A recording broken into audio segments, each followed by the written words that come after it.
Eclesiastes capítulo 11, verso 5.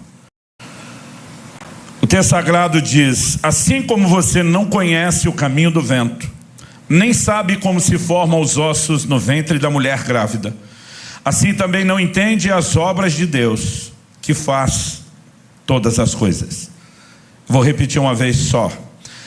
Assim como você não conhece o caminho do vento, nem sabe como se formam os ossos no ventre da mulher grávida, assim também não entende as obras de Deus, que faz todas as coisas. Meu Deus, pedimos a direção do Teu Espírito Santo, o Espírito da verdade. Pedimos que o Senhor nos permita, além de informação meramente humana, racional, mais do que simplesmente arrazoarmos no nível mental, nós oramos que a Tua palavra fale e cale nos nossos corações. Nós oramos que ela produza luz e entendimento, que ela venha com aquela aplicação individual que só os céus podem promover, que ela produza não apenas, ó Deus, aquela fé e resposta de correspondência necessária, mas que aquilo que o Senhor começar aqui continue mesmo depois dessa reunião. E nós te damos glória, honra e louvor pela certeza do que o Senhor não apenas vai falar, mas também fazer nas nossas vidas. Em nome de Jesus. Amém. O texto começa apresentando dois paralelos, duas ilustrações, antes de nos dar uma espécie de classificação do agir de Deus. Ele primeiro diz: assim como não sabes, uma versão diz, aqui eu estou lendo, diz: assim como você não conhece o caminho do vento. Depois diz: nem sabe como se formam os ossos no ventre da mulher grávida. Depois dessas duas ilustrações, ele diz: assim também não sabes, do mesmo jeito que você não sabe uma nem outra, assim também não sabes as obras de Deus, que faz todas as coisas. Essa palavra traduzida nas versões mais antigas como não sabes, aqui na Nova Almeida atualizada, ela apareceu como não conhece, depois não sabe e depois não entende, embora no original seja exatamente a mesma palavra.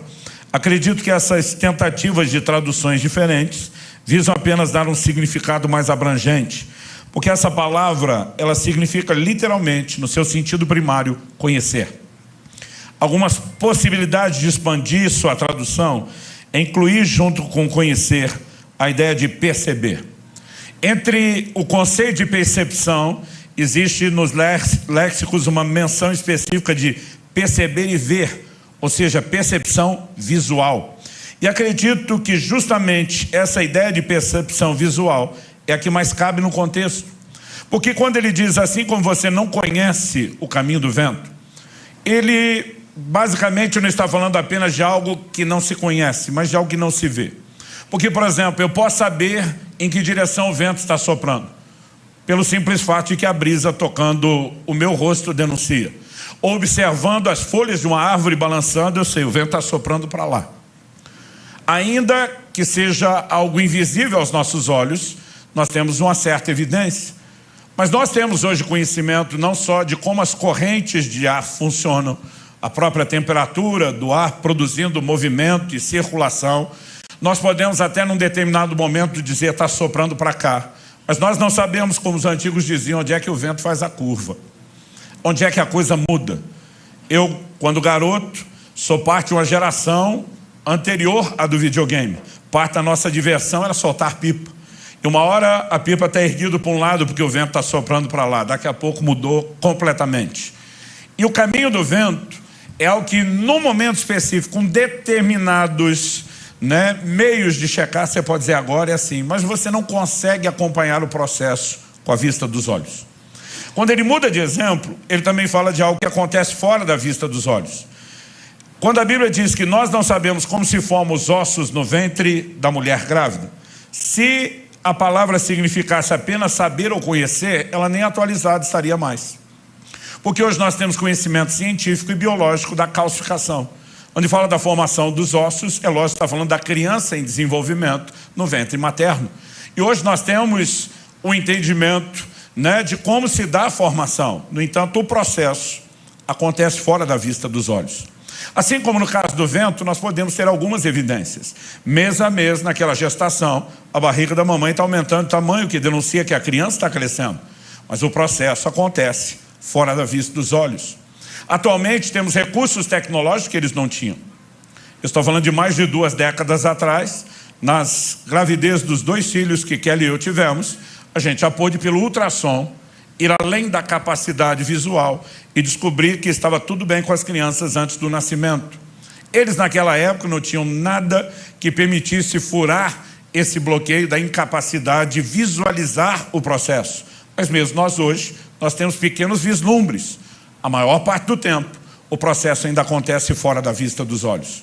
E aí, depois de definir como um padrão e uma alegoria esses 2 exemplos de coisas que não são visíveis aos olhos, que a Bíblia diz, assim também não sabes, não conheces ou não entendes o agir de Deus, que faz todas as coisas.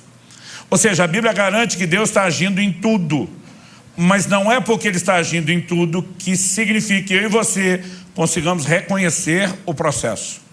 Nós podemos até ter a evidência de alguns resultados, mas não acompanhar o processo. Porque o processo, assim como o caminho do vento, assim como o desenvolvimento da criança no ventre da mamãe, ela é, ou ele é, invisível aos nossos olhos. E o tema da minha mensagem hoje é o agir invisível de Deus. E há muitas razões pelas quais, biblicamente falando, nós podemos enumerar Deus ter escolhido agir de forma que é invisível aos nossos olhos. O primeiro deles, e é um dos focos da minha mensagem, embora eu não vou gastar tempo detalhando isso, diz respeito à fé. A Escritura diz que o justo viverá da sua fé. E o que é fé? Hebreus 11:1 diz que é a convicção de coisas que não se veem. E segundo aos Coríntios, no capítulo 5, no verso 7, Paulo diz, visto que andamos por fé e não por vista, porque andar por fé não é andar pela vista dos olhos. E o Deus que nos chamou a andar em fé, Ele está dizendo que eu e você não precisamos do testemunho visual para que a gente possa acreditar ou confiar. Então Deus pode seguir agindo de forma invisível aos nossos olhos e a gente pode seguir crendo que Ele age em todas as coisas, mesmo que a gente não esteja no controle do desenvolvimento do processo. Mas eu quero dar um pouco mais de ênfase, embora o propósito da minha mensagem hoje seja fortalecer sua fé e confiança. Eu quero dar um pouco mais de ênfase a um outro aspecto, que eu já vou explicar na sequência. Em primeiro lugar, eu gostaria de destacar que o agir de Deus, ele vai além da nossa compreensão. Vai além da nossa compreensão, porque a mente de Deus, que tem planos em execução, é muito superior à nossa. E nós não temos a menor condição de acompanhá-lo. 1 Coríntios 2,14 diz que o homem natural, a palavra traduzida do natural é psíquico, entrega ao psique sua mente. Ele não entende as coisas do Espírito, porque lhe parecem loucura. Isaías 55, 8 e 9 diz que os caminhos de Deus são mais altos que os nossos. Por quê? Porque os pensamentos de Deus também são mais altos que os nossos. Então, planos e projetos estabelecidos por Deus determinam caminhos mais elevados do que seriam os nossos, porque nós não temos a capacidade de pensar, projetar, planejar, muito menos gerenciar como Ele tem. Agora, há algo interessante para se destacar nesse processo.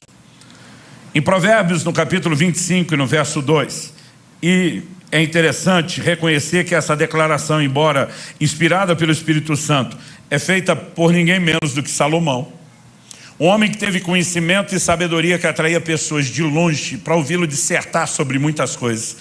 Ele diz em Provérbios 25:2, a glória de Deus é encobrir as coisas, mas a glória dos reis é investigá-las. Outra tradução diz, a glória dos reis é esquadrinhá-las, mas a NVI diz, é tentar descobri-las. Ou seja, enquanto Deus se gloria por encobrir, por esconder, os homens se gloriam por tentar detalhar. São características de cada um. Eu sei que Deus, na sua grandeza, senhorio, soberania, Ele não nos deve satisfação de tudo que Ele faz. Mas a questão não é que Deus escolheu agir de forma que a gente não entenda apenas por má vontade de comunicar o que Ele faz. O que nós precisamos entender é o oposto. Ele intencionalmente escolheu não mostrar tudo o que faz, e Ele tem razões para isso. Eu lembro de quando garoto, ouvi meu pai citando várias vezes um texto da Bíblia. Deuteronômio 29 diz, as coisas ocultas pertencem a Deus, as reveladas a nós e nossos filhos para sempre. Ou seja, no reino de Deus nós temos coisas que Deus revela, mas nós temos coisas que Deus mantém oculto. As que Ele revela é porque assim Ele aprove revelar. As que Ele decidiu não comunicar é do direito dEle não dar satisfação. Mas nós precisamos entender que isso é mais do que uma decisão arbitrária teimosa, sem fundamento. Ela é fruto de uma sabedoria que é além da nossa capacidade de mensurar. E eu quero chamar a sua atenção para algo, que quando a Bíblia estabelece um padrão de que a mente humana não acompanha a mente divina, eu brinco que até Deus, querendo explicar, teria um problema enorme, que era se fazer entender por seres de uma mentalidade muito inferior. A mesma Bíblia também mostra que Satanás, o arqui-inimigo de Deus, nosso adversário e opositor, ele também tem dificuldade de entender o agir de Deus. E na verdade esse é o segundo elemento que eu quero explorar na mensagem hoje. Eu olho para alguns crentes e me aborrece ver que alguns crentes dão moral demais para o diabo. Eu quero hoje gastar um pouquinho de tempo exaltando a grandeza e a soberania de Deus e fazendo um pouco caso do cão, pisando um pouco nele.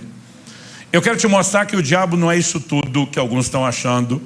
Eu quero te mostrar que a Escritura nos apresenta uma visão que é importante na fundamentação da nossa fé. E para que você consiga entender isso, eu quero te mostrar um paralelo. Se você puder me acompanhar em Mateus, no capítulo 16. Nós temos uma pergunta de Jesus aos seus discípulos no verso 13. Quem dizem os homens ser o Filho do Homem? Eles dizem, olha, tem gente dizendo que é João Batista, que o Senhor Elias, Jeremias, outros profetas. Jesus rebate vocês. O que dizem a meu respeito? Pedrão, que falava pensando e pensava falante, o cérebro e a boca conectados, ele já responde bate pronto. Tu és o Cristo, Filho do Deus vivo. E recebe de Jesus o elogio. Porque Jesus diz, bem-aventurado é você, Simão, filho de Jonas. E diz, não foi carne e sangue. Traduzido, não foram homens que te deram essa informação. Foi o Pai que está nos céus que te revelou. O que Jesus está fazendo é dar um joinha para o Pedro e dizer, você sintonizou a frequência com a rádio certa e captou a comunicação correta. Mas não demora muito. E Pedro vai sintonizar em outra estação de rádio. Que, como diria a moçada, nada a ver. Jesus está falando sobre ser necessário, lá no verso 22. Ele começa falando no 21. Ele começa a falar que é necessário que ele sofresse, padecesse, morresse, ao terceiro dia ressuscitasse. E o verso 22 diz que Pedro chamou à parte e começou a repreendê-lo. Você consegue imaginar o Pedro dando bronca em Jesus? Qual é a repreensão de Pedro? Ele diz, mestre, isso de modo nenhum irá te acontecer. Eu fico imaginando a linguagem de hoje, Pedro dizendo, para com isso, Jesus, presta atenção, pensamento positivo. Vai dar tudo certo. Para com esse negócio de morrer. Nesse momento, qual a resposta de Jesus para o Pedro? Jesus, voltando-se, disse, para trás de mim, Satanás. Outro dia alguém falou, pastor, Jesus chamou Pedro mesmo de Satanás. Não. Assim como quando ele disse que quem revelou que Jesus era o Cristo era o Pai que estava nos céus. Ele não estava chamando Jesus não estava chamando Pedro de Deus. Quando ele fala de uma inspiração maligna, ele não está chamando Pedro de Satanás. Ele está falando de qual frequência de rádio foi sintonizada. Quem está entendendo? Então agora Jesus não está mais falando com Pedro.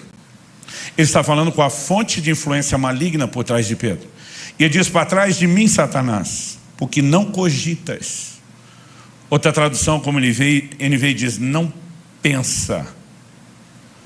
A Nova Almeida atualizada, não leva em consideração as coisas que são de Deus, e sim as que são dos homens. Aqui a Bíblia está estabelecendo um padrão sobre a mente e a forma de pensar do diabo. Ela não está no nível e no patamar de Deus. Está no nível e no patamar humano. Não pensa nas coisas que são de Deus, e sim nas que são dos homens. Pastor, o diabo, como anjo caído que é, ainda que caído, continua sendo anjo. Ele não tem uma mente superior à nossa, sim, e muito. A Bíblia diz que sua sabedoria se corrompeu, não que ele a perdeu. E é por isso que a Bíblia vai falar dos seus ardis, das suas maquinações, porque a sabedoria foi agora distorcida para o mal. Ou seja, o processador dele, falando em linguagem de computador, pode ser melhor que o nosso. Mas o sistema operacional é o mesmo. A forma de pensar e processar da mente de Satanás está no nível humano, não no patamar divino. Isso significa o quê? Que se os homens não entendem o agir de Deus, Satanás e o reino das trevas também não. Pastor, isso por acaso é algum tipo de notícia boa? Sim. Por que é uma boa notícia? Porque ao não entender a forma de Deus agir, mesmo em suas tentativas de resistência, Satanás não é páreo para a multiforme sabedoria de Deus. Olha o que diz Efésios capítulo 3, dos versos 8 até o 10. Efésios 3, de 8 a 10 diz assim: a mim, Paulo está falando, o menor de todos os santos, foi dada essa graça de pregar aos gentios o evangelho das insondáveis riquezas de Cristo. Ele está falando de coisas que não se sondam, não com a mente humana.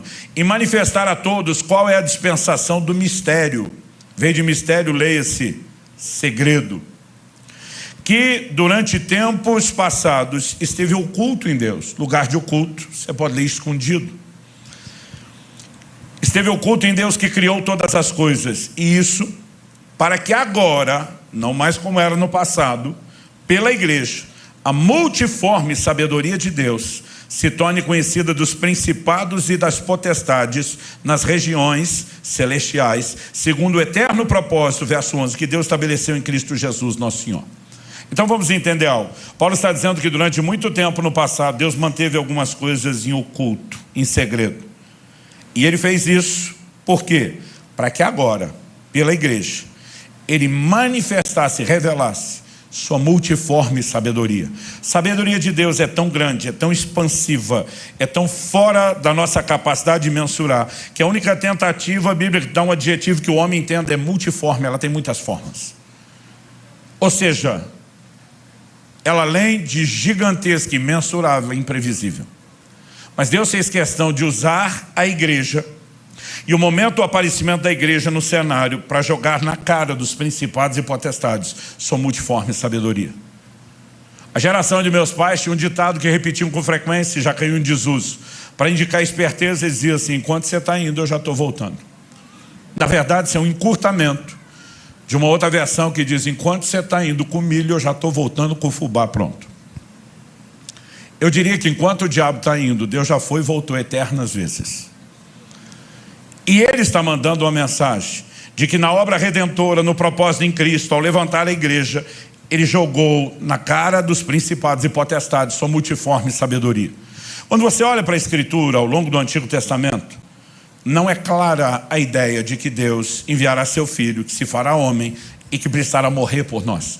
Todo o conceito do reino de Deus neles era baseado no Messias que viria como um general de guerra e um conquistador no nível natural. Aliás, qual era o entendimento que eles tinham de reino de Deus? Ao longo das Escrituras, isso vai sendo expandido, e o ápice é a revelação que nós temos no livro de Daniel. Quando Nabucodonosor sonha com uma estátua composta de 4 metais diferentes. Capítulo 2 fala que ele sonha com uma estátua que a cabeça era de ouro, o peito e os braços de prata, o ventre de bronze, mas as pernas de ferro. Então uma pedra era cortada sem auxílio de mãos, o que não fala de intervenção humana, mas divina. Essa pedra vinha atingir a estátua onde? Nos pés. A estátua esmiuçava, virava poeira, era levada pelo vento, não sobrava nada. Mas a pedra que a destruiu, crescia, se tornava uma montanha que enchia toda a terra. Daniel vai interpretar o sonho profético para o rei de Babilônia e diz: você é a cabeça. Babilônia foi o primeiro império de proporções mundiais na história da humanidade. Ninguém antes governou o mundo. Os babilônicos foram os primeiros, os pioneiros nisso. Mas ele olha para o rei e diz: depois de ti se levantará um reino inferior ao teu. Ou seja, mudança de metal é mudança de reino. E nós sabemos pelo livro de Daniel e a confirmação da história que os medo-persas sucederam os babilônios no governo mundial. Mas depois, por sua vez, também foram sucedidos por um terceiro reinado, já profetizado no livro de Daniel, a Grécia de Alexandre o Grande.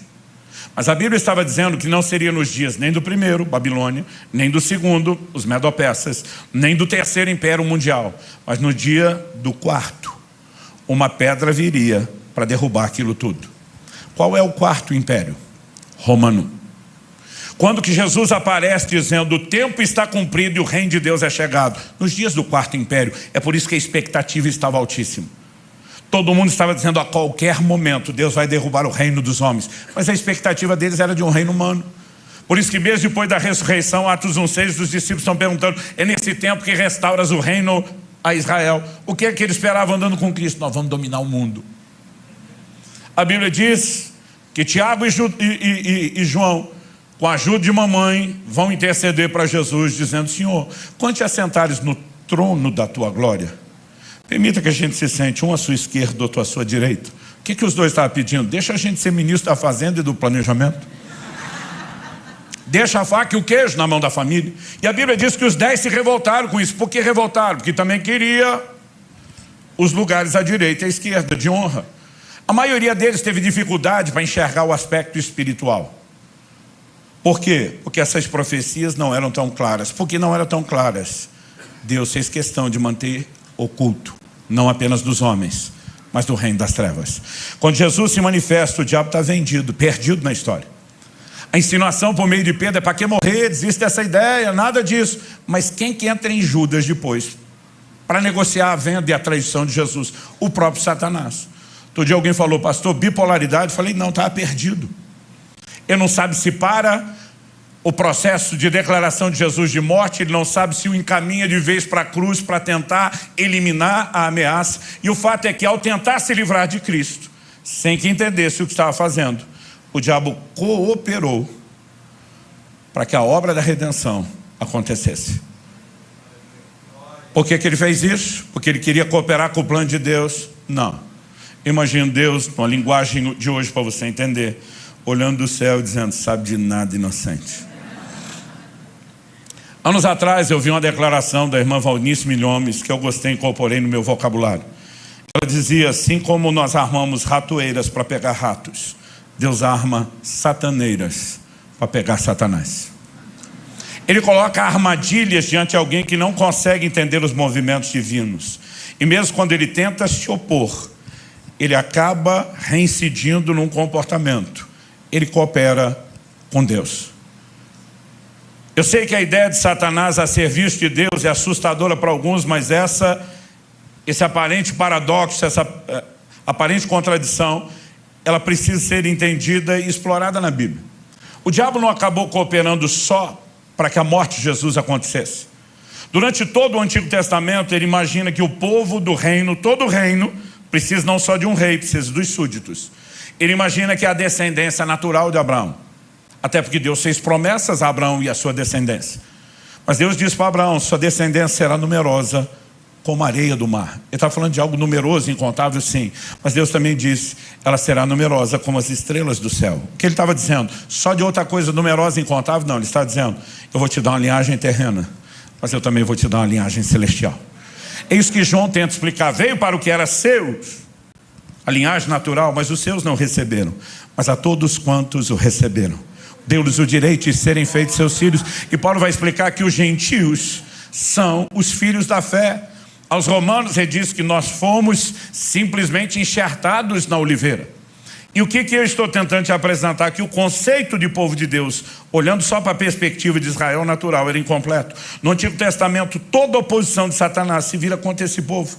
O livro de Esther conta a história de como num dia tentaram exterminar uma raça inteira. Mas quando o diabo acorda, ele não só perseguiu o povo errado, empurrou Jesus para a cruz, contribuiu com o plano de salvação, mas ele assiste debaixo do seu nariz a fundação e o levantamento da igreja. E a Bíblia diz, por meio da igreja, Deus está manifestando sua multiforme sabedoria.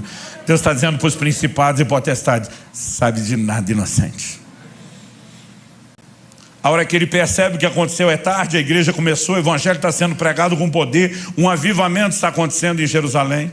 Mas Deus tinha dito, vocês vão receber poder ao descer sobre vós o Espírito Santo, e vocês serão minhas testemunhas onde? Jerusalém, Judéia, Samaria, até os confins da terra. Está falando de progressão. É quase como se dissesse São Paulo, região metropolitana, o estado, o país. Ele está falando de progressão, mas ninguém saiu de Jerusalém.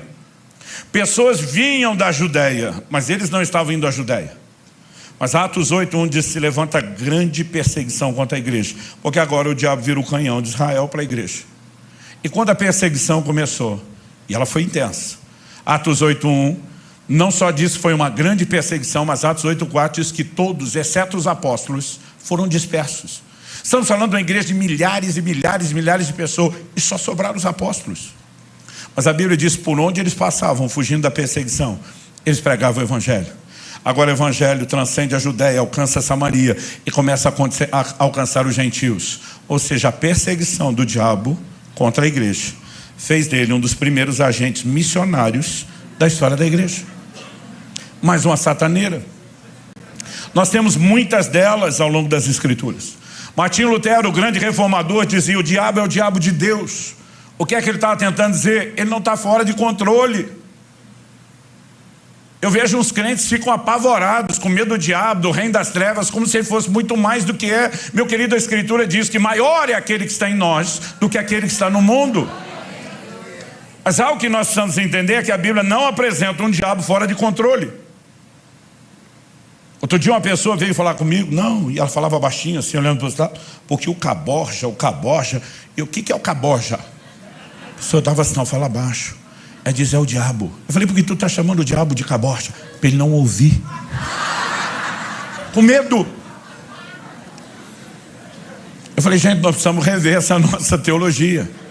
Houve uma época em que a igreja, chamada para entender batalha espiritual, começou a andar numa neurose, com medo, olhando para trás, por cima dos ombros. Ao que eu e você precisamos compreender, o diabo não está fora de controle. Alguém o rotulou como uma espécie de cachorro na coleira, só vai até onde o tamanho da corrente permite. O diabo tem movimentos que são restritos pelo próprio Deus soberano. 1 de Pedro capítulo 5 verso 8 diz: o diabo, vosso adversário, anda em vosso derredor, bramando como leão, buscando a quem possa tragar. Ele pode tragar qualquer um? Não. É por isso que Efésios 4:27 diz: não deis lugar ao diabo. Nós temos um muro de proteção à nossa volta. E se você não dá, na linguagem dos crentes antigamente, brecha, ele não tem direito de entrar. Aliás, Tiago 4,7 diz: resistir ao diabo e ele fugirá de vós. 1 de Pedro 5,9, na sequência, depois de dizer que ele está buscando quem possa tragar, diz: resistir firmes na fé. Tipo, não dá moral para ele não. Quando chegar a hora certa, Apocalipse 20 diz que um anjo descerá do céu e prenderá Satanás numa cadeia por 1000 anos. Um anjo.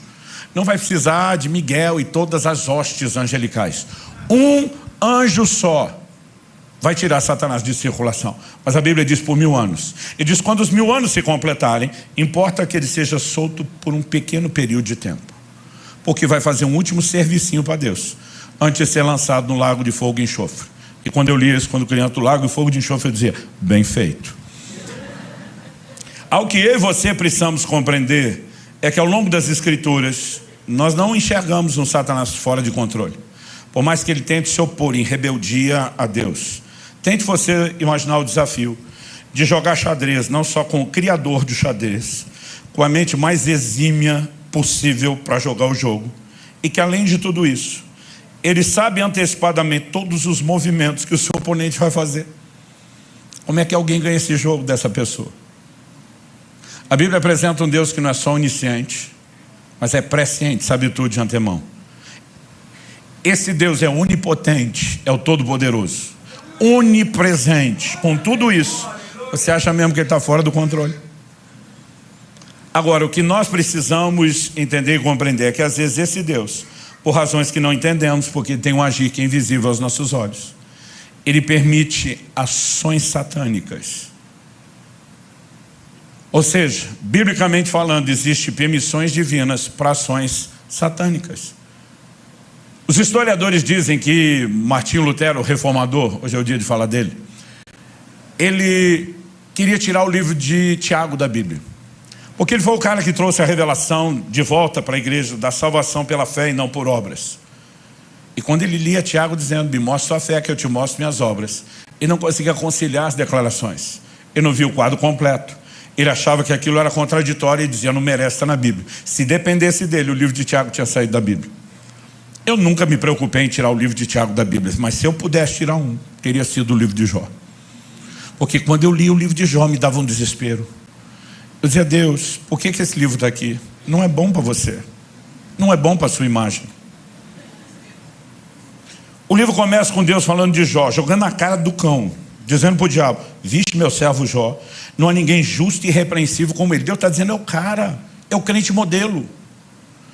Aí o diabo diz assim também: o Senhor abençoou o cara, as obras das suas mãos, o cercaste com a sebe. A palavra sebe significa muro. O que o diabo está dizendo? O cara, além de abençoado e feliz com a bênção, está rodeadinho por um muro de proteção. Ou seja, eu não posso tocá-lo. O diabo diz para Deus: me deixa tocar nele para ver se a festinha de fidelidade continua. Eu dizia para Deus: o Senhor vai jogar o jogo do diabo? Vai entrar nisso? Quando eu era criança, eu falava para alguns amigos, duvido que você faz, só para entrar na cabeça dele e ver ele fazer. Eu falei, só porque o diabo diz, duvido que o senhor faz, o senhor vai fazer. E Deus disse, tá bom, eu estou tirando a proteção e estou deixando você tocar. Toca no que ele tem, mas não toca nele. E a Bíblia diz que Jó não pecou, mesmo com a perda de tudo que ele tinha. Num segundo momento, eu jogo na cara do diabo e diz, está ali de pé, dando glória.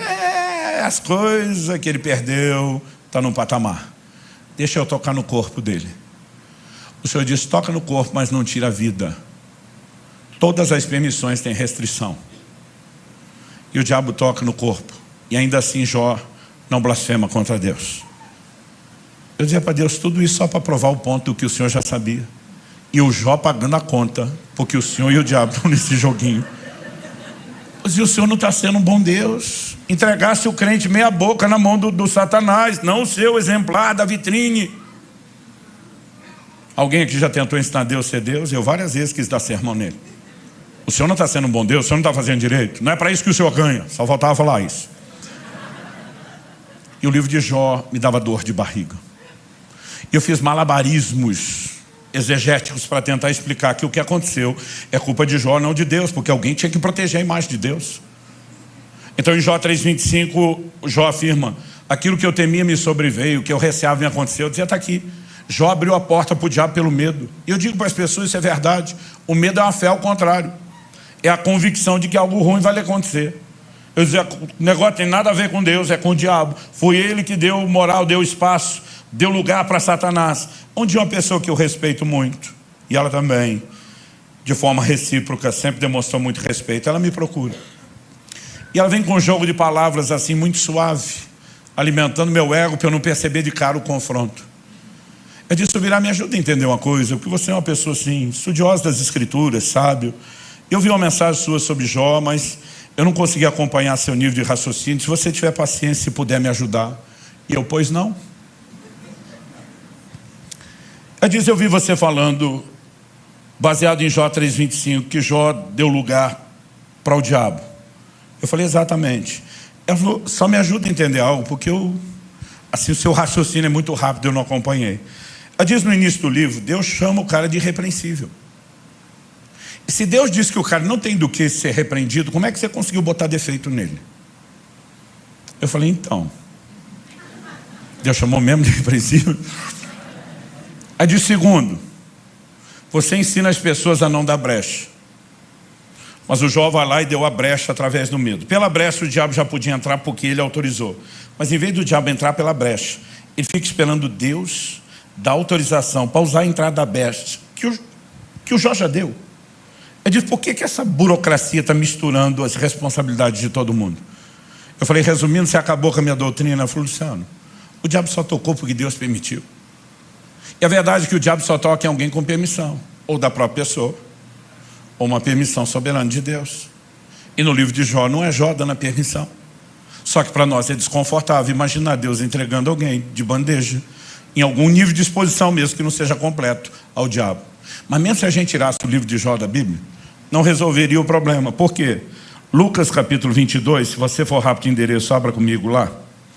Lucas 22, versos 31 e 32, tem a conversa de Jesus com o apóstolo Pedro, que é no mínimo, como diria o carioca, sinistra. Eu imagino os dois andando, caminhando juntos, e Jesus dizendo que está no 31, Simão, Simão, por 7 vezes, Deus chama alguém pelo nome 2 vezes seguida, repetido. Todas as 7 vezes na Bíblia, o que vem é alguma crise que vai ser tratada. Eu acho que se Pedro tivesse essa revelação, só de ouvir isso já dava um frio na espinha. Acho que ele já pensaria, deu ruim. Jesus disse, Simão, Simão, eis que Satanás pediu para peneirar vocês como trigo. Gente, não é uma conversa comum. Então, Pedro, deixa eu te dar a letra. Satanás, o cão, o caborja, quer peneirar vocês. Quer passar a peneira, é ver o que fica e o que passa. O cão quer peneirar vocês e ver o que é que sobra. Imagina a cara de perplexo, surpreso de Pedro, olhando para Jesus, dizendo, o Senhor não permitiria isso, não é verdade? Imagino Jesus numa pausa dramática, mantendo silêncio, sem responder nada. E o Pedro insistindo, Jesus, o Senhor não permitiria uma coisa dessa? Permitiria. Imagino Jesus dando até uma subiadinha de responder. Mas o que é que Jesus disse para Pedro? Pedro, eu orei por você. Imagino já Pedro querendo dar um suspiro, graças a Deus não vai acontecer. E Jesus termina, para que a sua fé não desfaleça. Resumindo, permissão concedida, a peneira vai comer solta. Mas isso não significa que eu estou te abandonando, isso não significa que eu estou virando as costas para você, eu sou seu intercessor. E quando você se converter, fortalece os seus irmãos. Sabe o que Jesus está dizendo? O fato de eu dar uma permissão divina para uma ação satânica contra você não significa que eu te abandonei e nem que eu não posso tirar lucro dessa situação. Eu estou intercedendo para a sua fé não desfalecer. Mais do que isso, quando você se converter, porque esse processo não vai te destruir, vai te aperfeiçoar. Usa o seu crescimento para fortalecer os seus irmãos. Não dá para negar isso, gente. E se a gente tirasse esse texto da Bíblia também? Aí você vai ter que lidar com Apocalipse 2:10, carta ao anjo da igreja de Esmirna. O diabo está para lançar alguns de vós na prisão. O diabo, Deus diz que é o diabo. Ele não só diz, gente, uma casualidade aí vai rolar. Ele está dizendo é o diabo. Mas ele não diz, usa a autoridade do crente, repreende em nome de Jesus. E há momentos que é assim que nós vamos lidar. Ele só diz, ser fiel até a morte. E dar-te-ei a coroa da vida. O que é ser fiel? Não é apenas comprometido. Fiel é de fato a atitude daquele que tem fé. O que ele está dizendo é, fica comprometido como um sinal de que você continua crendo. Não há razão para duvidar. Mesmo que por alguma razão que você não entenda, eu permita o diabo te arrastar para a prisão. Confia em mim. Deus não tem que ficar dando satisfação do que faz por que faz.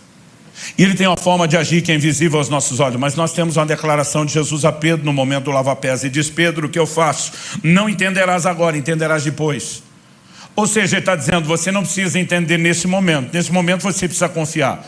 Mas a boa notícia é que em algum outro momento nós poderemos entender. Talvez ainda nessa vida, talvez no porvir.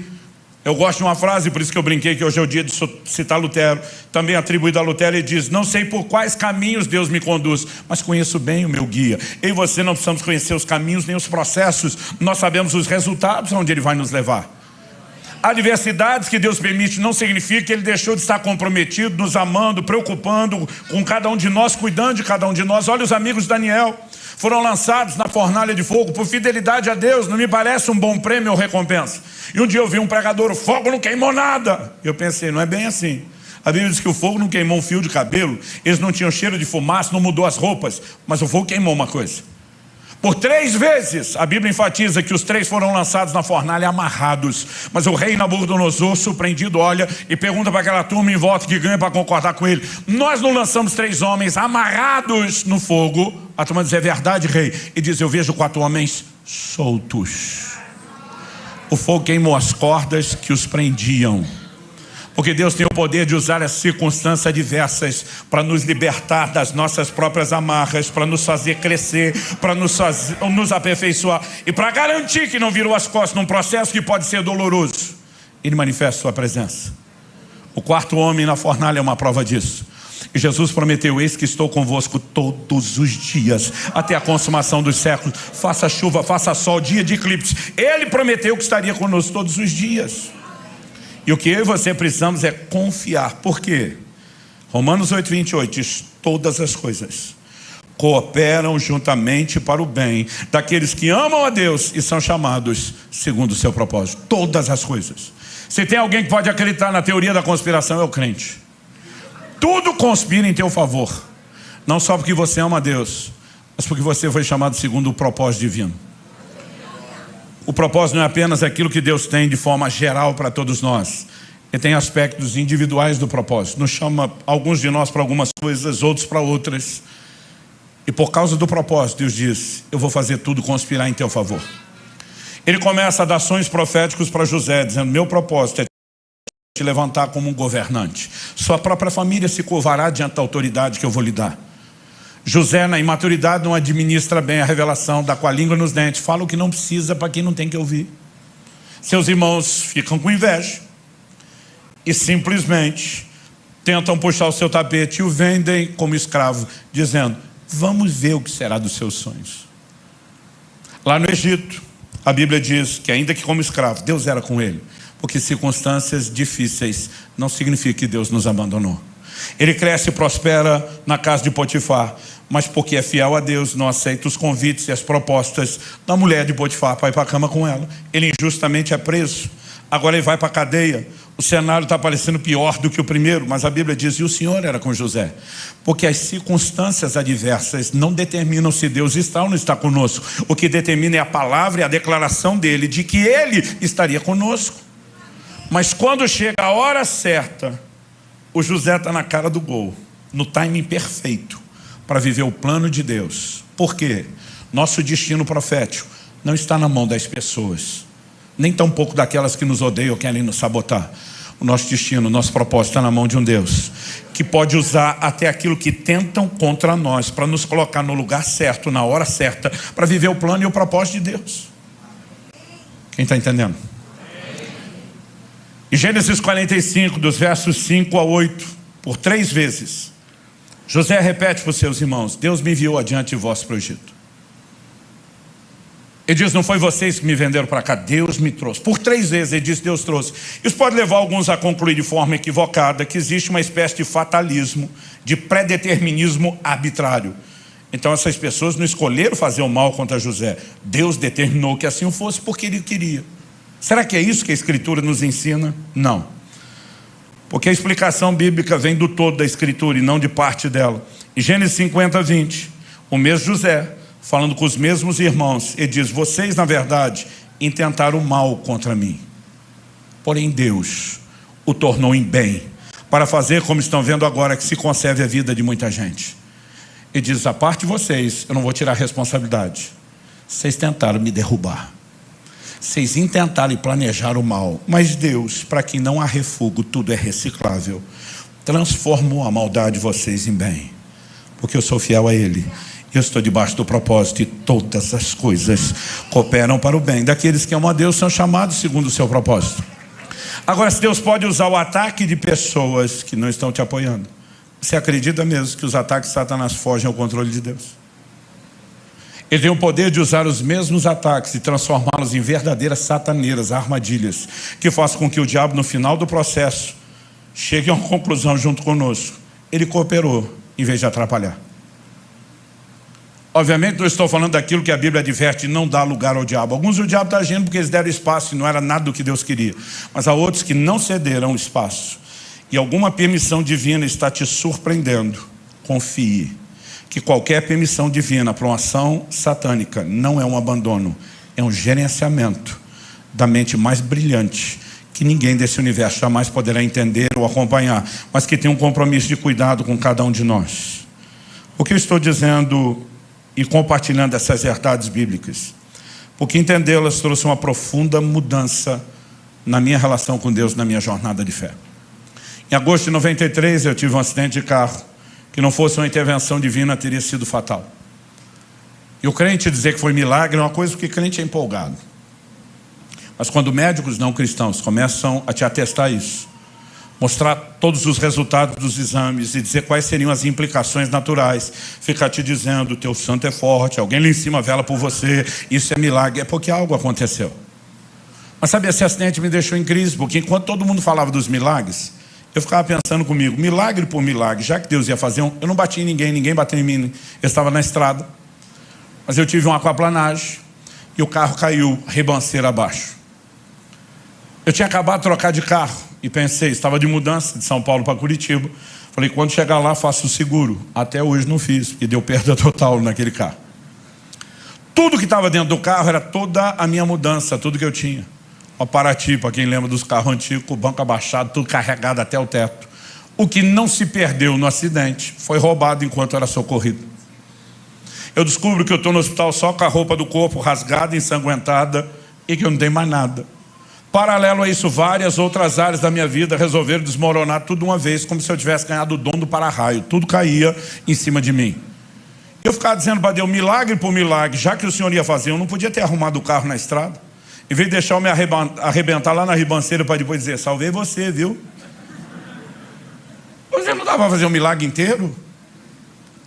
Enquanto todo mundo estava empolgado, eu estava triste. Até porque eu dizia para Deus, Cadê o seu cuidado? Cadê o seu amor? Cadê a sua proteção? Enquanto todo mundo estava olhando minha vida, tendo sido guardada, eu ficava olhando para as perdas materiais. Mas a dor não era o que é material. Era ler de forma equivocada naquilo que Deus não tinha sido um bom Deus. Que não tinha demonstrado amor e cuidado. E o pior é que ele não dava satisfação de nada. E não foi por falta de pedir. Eu dizia, por favor, me diga o que está acontecendo. Eu sou o tipo de pessoa que gosta de um bom debate, de uma boa discussão, no sentido de argumentação, não precisa ser de briga. No início do meu casamento, Deus me deu uma mulher muito meiga, muito doce, mas eu dizia para ela, se você me ama, discute comigo, porque eu não suporto o silêncio. E Deus não falava nada. Eu ameacei ele, falei que ia fazer greve no ministério, que ia parar, nada. 1 ano e 3 meses depois, esse acidente acabou trazendo mudança, eu deixei um ministério itinerante e fui para o pastorado. Depois de um tempo sendo provado à frente do pastorado, chegou o momento de ser reconhecido e ordenado. No dia da ordenação, eu e mais 2 colegas estamos recebendo oração em posição de mãos. E um dos pastores, na hora que impõe as mãos sobre mim para orar comigo, ele tem uma visão aberta de um anjo de Deus em pé ao meu lado. Ele viu o anjo como você está me vendo. Ele ouviu o anjo falar com ele como você está me ouvindo. E para encurtar a história, o anjo disse, diga para ele que o acidente de carro que ele teve no ano passado foi de fato, como ele diz nas orações dele, uma tentativa de Satanás. Porque eu dizia para Deus, você é coisa do cão. O tempo todo na oração. Eu dizia, mas nós 2 sabemos que o diabo só toca com permissão. Eu dizia para Deus, nós 2 sabemos que ou é uma permissão humana ou uma divina. E nós 2 sabemos que não fui eu que dei a permissão. Então está dizendo para ele, por que é que o senhor daria? Eu fui fiel. Sabota o crente meia boca, não eu. E o anjo diz, diga para ele que, como ele diz nas orações, de fato foi Satanás. Porque Satanás o via como uma ameaça e queria pará-lo. Mas o anjo diz, diga para ele, por que Deus o permitiu? Em agosto desse ano, isso completa 30 anos. E sabe o que é o curioso? Eu ainda tenho vergonha de contar essa história. O anjo disse, Satanás queria pará-lo porque o via como uma ameaça. Deus precisava pará-lo para não perdê-lo. O ministério dele estava crescendo mais rápido do que a capacidade dele de se deixar ser tratado e trabalhado por Deus. Era só uma questão de tempo. E o sucesso se transformaria em fracasso. Ele iria sucumbir debaixo do peso do próprio ministério. Deus precisava pará-lo e decidiu usar essa circunstância. O Senhor vai segurá-lo nessa cidade por um tempo até tratar profundamente com ele. Mas somente depois de muitos anos liberá-lo para voltar a correr e viajar não só ao Brasil, mas às nações. Mal sabia eu que esse castigo ia levar pelo menos uns 25 anos, antes de voltar a fazer o que ele estava fazendo. Mas quando eu consegui entender o outro lado, a outra versão, a vergonha era enorme. Eu dizia para Deus, me perdoa. Eu estava aqui protestando, murmurando, reclamando da sua suposta falta de amor e cuidado, enquanto o Senhor estava cuidando de mim. Assim como não sabes o caminho do vento, nem como se formam os ossos no ventre da mulher grávida. É o que a Bíblia diz, não sabes as obras de Deus, que faz todas as coisas. Não é porque você não está vendo que Ele não está agindo. Mas eu descobri que Deus colocou diante do diabo uma sataneira. Ele doido para me destruir. Deus diz, vai que é tua. Pega o menino na estrada. E hoje, quando eu olho para trás, eu irônico e sarcasticamente falo para o cão, tu foi uma bênção na minha vida. E a vontade de dizer, mané. Achou que ia me destruir e contribuiu com o processo. Quem está entendendo? Amém. Eu e você precisamos de um nível de compreensão que não importa o que estamos enfrentando. Deus falou comigo claramente depois disso. Eu te deixei entender o que aconteceu no acidente, porque eu quero que você proclame uma mensagem à minha igreja. Chame meus filhos a confiar em mim, mesmo quando eles não entendem o que está acontecendo. Leve-os a um lugar de confiança irrestrita. O Senhor diz, mas apesar de eu ter permitido que você entendesse o que aconteceu nesse acidente, para ajudar na didática do ensino, ele falou, isso não significa que eu vou ficar te dando satisfação de tudo que eu estou fazendo na sua vida daqui para frente. Mas algo que eu aprendi é confiar, mesmo sem ver. E eu queria que você ficasse em pé para parecer que está acabando.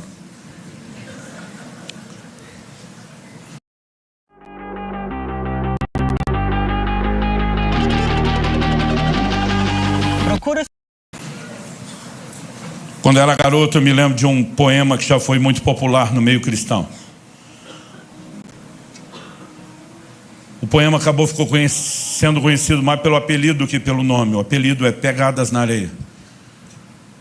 Se você não conhece, eu vou resumir a história.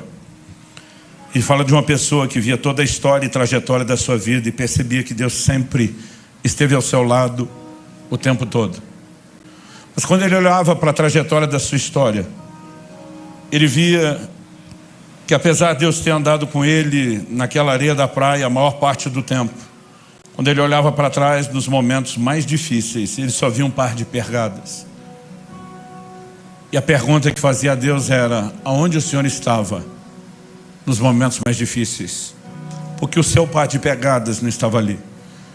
E a resposta de Deus era: o par de pegadas que sumiu não foi o meu, foram os seus. Eu estava te carregando no colo.